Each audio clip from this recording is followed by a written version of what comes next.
Olá, sou o Rogério Martins Barbosa, advogado, doutor em Direito dos Resíduos, e a nossa conversa de hoje será sobre os costumes como fonte do direito dos resíduos. Então, nosso primeiro ponto é falar o que é costume, e aí nós vamos usar o De Plácido e Silva. De Plácido e Silva, ele é um conhecido dicionário jurídico, ele diz assim que os costumes, a palavra costume vem do latim consuetudo, e o seu significado comum é de tudo que se estabelece por força de hábito ou uso. Já na tecnologia jurídica ou na técnica jurídica, costume é um princípio, uma regra não escrita que se introduziu pelo uso. Isso é interessante porque este uso ele exige uma antiguidade e esta antiguidade tem que ser ela tem que se estabelecer de forma constante e sem oposição. É bem interessante, mas a lei não prevê o quanto antigo deve ser, mas só que este antigo ele deve ser constante e sem oposição à aplicação desse costume.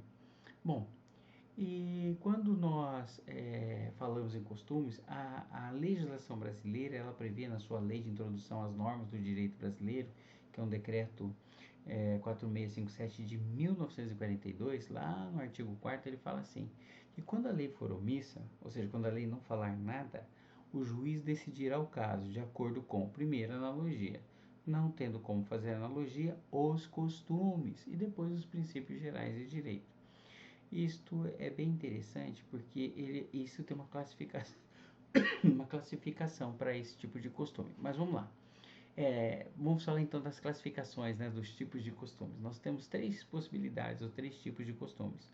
Nós temos os costumes secundum legem, nós temos os costumes praeter legem e nós temos os costumes contra legem. Costumes secundum legem, que significa de acordo com a lei ou segundo a lei, são costumes que a sua aplicação está prevista em lei. Então vamos lá, vou dar um exemplo. O artigo 596 do Código Civil Brasileiro, ele trata sobre a questão de prestação de serviço.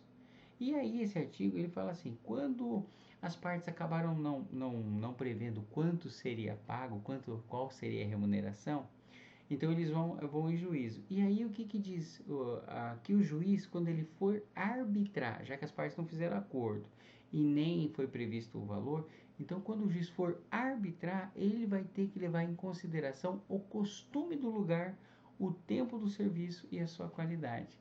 Então assim, então por que a expressão segundo a lei ou de acordo com a lei? Porque a lei está prevendo que deve se aplicar o costume do lugar. Praeter legem, que é além da lei, é aquele costume que a lei não prevê sua aplicação, mas também não prevê nada. Ou seja, há um absoluto silêncio, uma omissão legal, é aquele artigo 4º que a gente acabou de ler agora há pouco. Ou seja, quando a lei for omissa, aí então, primeiro a analogia, depois os costumes. Um exemplo bem interessante, né, e bem corriqueiro é a questão de quando nós levamos um cachorrinho para cruzar, né? Quem tem um machinho leva para alguém que tem uma fêmea, cruza e dá uma ninhada. Qual que é o costume?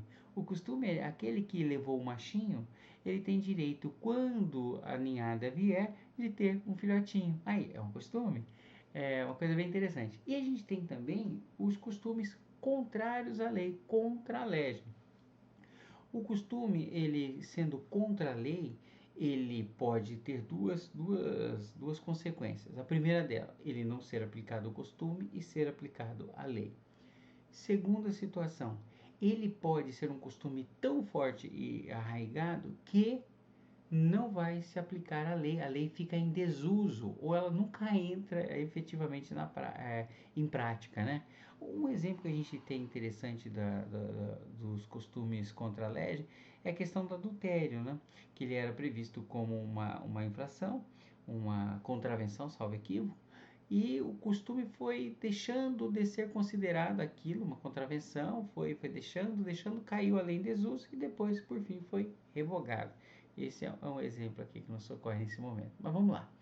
E os costumes no direito dos resíduos? Antes de eu falar exatamente sobre o costume no direito dos resíduos, eu preciso lembrar duas coisinhas. Primeira coisa, e nós já falamos nesse curso, o direito dos resíduos está inserido dentro de um ramo do direito. Lembra daquela grande divisão, direito público e privado? Então, o direito dos resíduos está inserido nesse ramo público Isso tem uma consequência. Por quê? Isso já significa que o princípio da legalidade ele será muito forte na aplicação deste direito.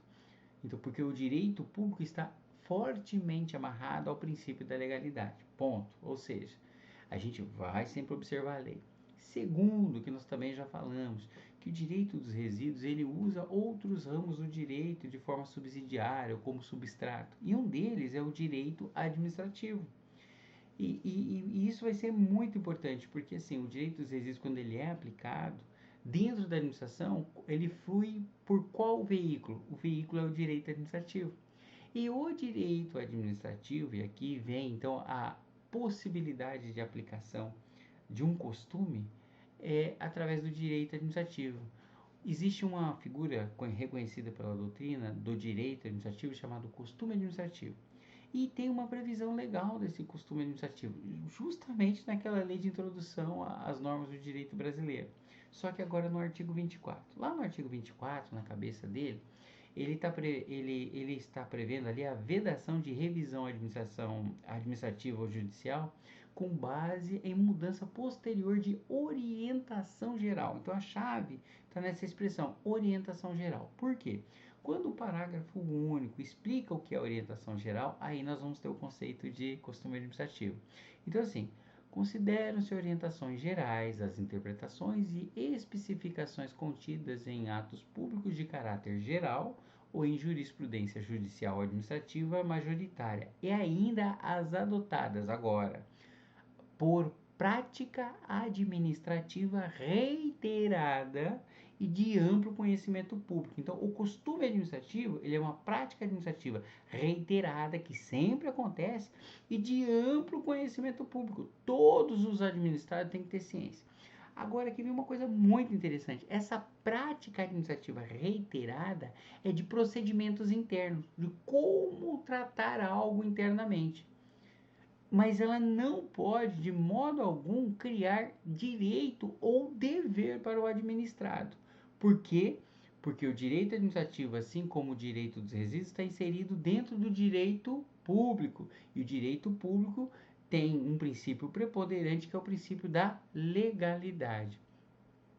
Bom, pessoal, eu creio que eram essas as nossas considerações sobre os costumes como fonte do direito dos resíduos e te espero para a próxima aula. Até mais!